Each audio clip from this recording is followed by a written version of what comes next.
Hello everyone and welcome to Module 4, Week 7.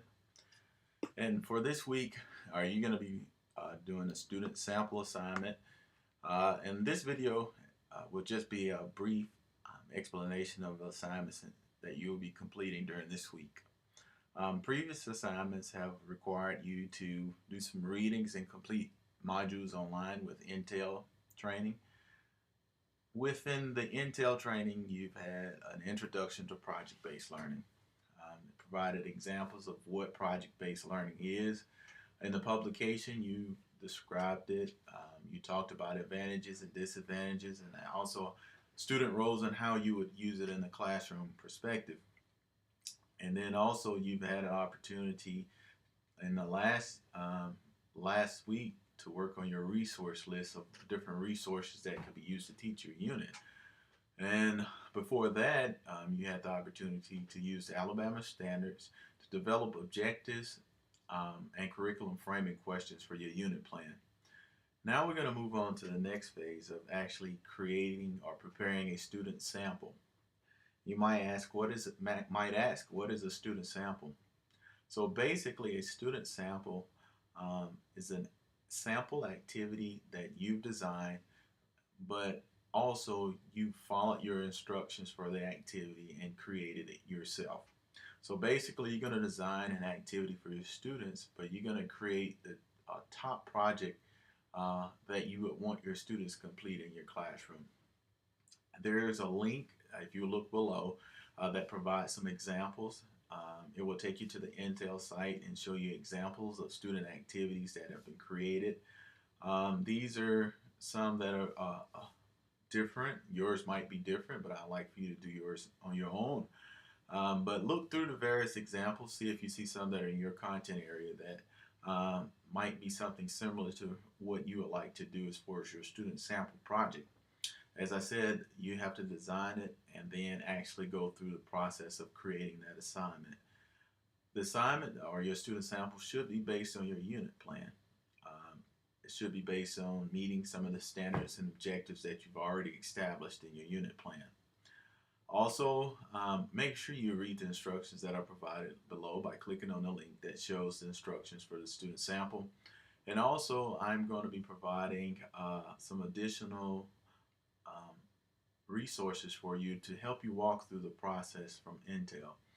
You will see another link below that says Intel module for week 7, and what it will do is walk you through the process of setting up your student sample, and it'll provide instructions for going through the process. And the second thing, after you finish your student sample, or even you can look at it first, is to look at the information provided on the 21st century skills. Some questions I would like for you to ask yourself while you're going, before you start on it, is what 21st century skills do you want students to demonstrate through their product?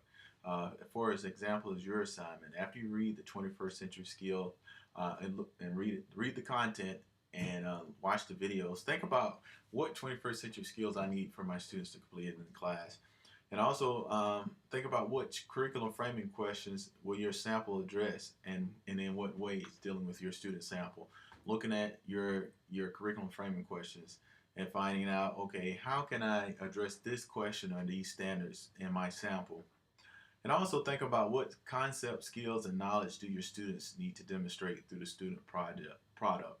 So basically, it's going to match whatever your subject area is, whatever your unit plan is. So you got to think about what are you going to be requiring students to do, and it's got to be project-based, and what tasks are they going to need to do in order to complete the project. As I said, there are some videos provided on 21st century skills. Make sure you complete watching the videos, and as I said, make sure you complete your readings on your products. The next thing is that you will be required to have your live text portfolio, and if you look in the left menu, you'll see a link for live text portfolio final exam. Instead of giving you a final exam, we do the live text portfolio. If you don't have one, please let me know so that we can set an appointment up with Mr. McKinney so that you can set up your live text appointment, so that you can get it set up. But look at the portfolio and the instructions there, and I have the different 6 sections that I'm going to be looking for from you guys. I think 6 or 7 sections in there, but each section is outline of what you should have in the educational technology section of your portfolio. Everyone should have a portfolio that was created, but in the section that says educational technology, you're going to have 6 or 7 subsections, and then in the instructions that I give you, it describes exactly what the heading should be in the materials that should be included in it. You're going to have 2 cool tools section. Number 2 is one of them, and then in that section, you're just going to upload your cool tool presentation, but also provide the 2 to 3 sentence description of your cool tool. In the next section, in which you're going to be describing the cool tools that were provided, you're not going to upload any attachment, any of your peers' attachment, but I ask that you review them 2 a week or so that you can review the videos to see exactly what the cool tool is about. But also, you can also go back to the wiki, the course wiki, and click on the different links to go look at the cool tools yourself also. But what you're going to do in the next part is you're going to pick your cool tools. You're going to type the name of it. The second part is you got to put the hyperlink or URL to it. I would suggest that you copy the URL from the wiki and paste it in your unit in your portfolio. And then the third part is that you're going to just give a one sentence description of that cool tool. So just clarify those 2 different sections as you look through the instruction. One is your presentation, and the next cool tool presentation section of your live text portfolio will be just requiring you to provide descriptions of the cool tools that were listed on the course wiki. And as I said, I ask that you review the cool tools that have been presented by your classmates. As far as housekeeping or assignments, anything like that, I've graded assignments, and if anything was sent back to you, you can redo it. I highly recommend you go ahead and redo it now instead of waiting to the end of the semester while things are fresh on your mind.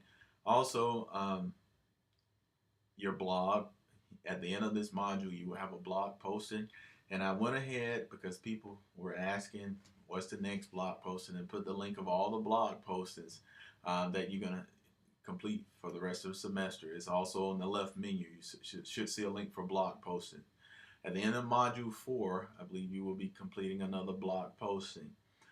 So the prompt for it is also provided there. If you haven't done your postings for Module 1 through 3, I would really highly recommend that you go ahead and catch up on those processes so it won't be such a bad task at the end of the semester and you're trying to figure out, okay, I got to go back and read this content.